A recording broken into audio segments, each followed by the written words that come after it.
Hello and welcome to Whisky Shorts with me, your host, David McNichol. Here we explore some of the more unusual and rather unexpected stories from the world of Scotch whisky.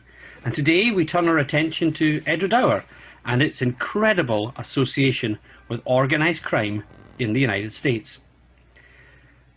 Established in 1837 near the town of Pitlochry and with thousands of visitors annually, Edradour, with its whitewashed buildings and red trim, is the quintessential picture postcard Scottish Highland distillery.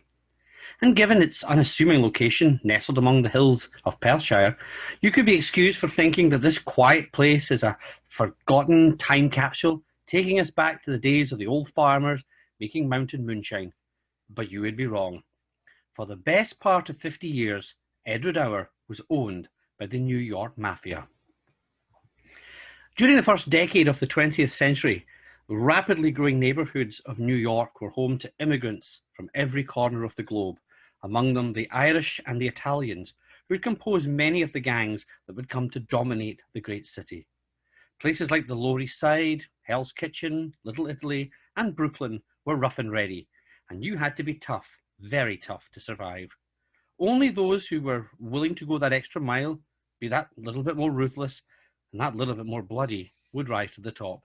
People like Johnny Torrio or Bugsy Siegel, and perhaps most famously, Al Capone. Racketeering, gambling, prostitution, and booze were the name of the game, all mixed in with a heavy dose of corruption and some pretty brutal street violence.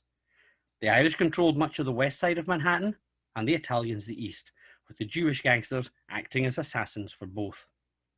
By the late 1920s, the Italian gangs, known as the mob or the mafia, which were structured in very much the same way as their brethren back in Sicily or Calabria, were being run as a syndicate, and the top dog was Charles Lucky Luciano.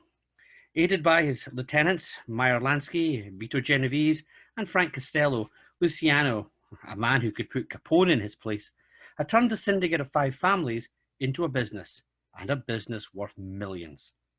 And through the 20s, that money was for the most part made by bootlegging illegal alcohol in and around Prohibition America.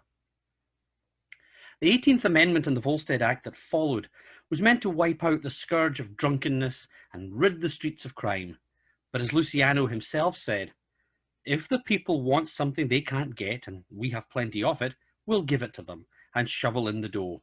And organised crime did exactly that.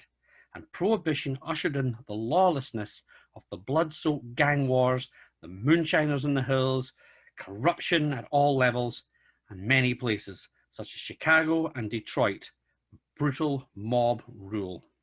The powerful Luciano family took full advantage of all of this. Now, 2 of the top brands to make their mark during Prohibition were King's Ransom and House of Lords Scotch blended whiskies, both owned by maverick whiskey baron William Whiteley, and with Edradour single malt sitting at the heart of both recipes.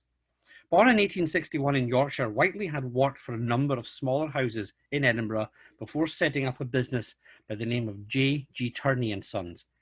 Turney's and Sons had been a defunct local operator in Leith, and he bought them around about 1915. This was the holding company, and he continued to trade under his own name. Originally working with William, the real McCoy, and bootlegging through the French island of Saint-Pierre and then on through Canada, Whiteley soon set up a deal and partnership with Romanian-born Philadelphia booze runner Irving Hyam, who also owned a couple of distilleries himself in Cuba. In turn, Hyam worked with Luciano's aide-de-camp, Frank Costello, and they set up an importer-distributor company called Alliance Distributors. They were also involved in plenty of other shady operations, principally slot machines and backstreet gambling, along with fellow gangster dandy Phil Castell. Now, when Prohibition ended in 1933, Alliance Distributors went legitimate, and they were the sole operators bringing in the highly profitable Whiteley brands, with Castell and Hyam as the front men and Costello as the back-of-house money man. That year, Edradour and the Speyside Distillery Knockandoo had hit the financial skids and were seemingly about to close. So at a bargain price, Whiteley bought them both and added them to his portfolio. And throughout the 1930s, as the Mafia expanded their empire into places like Hollywood and Havana, Cuba, Hyam and Costello continued to make money from Edradour and the blends that she went into. By 1938, Whiteley was getting ready to retire, and with no children of his own to inherit, and after much cajoling, he agreed to sign over his holdings to Alliance, and in particular to Irving Hyam, who became the sole owner of Edradour. The cost was $325,000 and was provided, via suitcases full of used bills, by Frank Costello himself, although he later denied that it was anything more than a gesture of goodwill for friends, and that he had nothing to do with the actual ownership. Fact is, he boasted about owning a Scottish distillery. Costello was now at the height of his power, King of New York.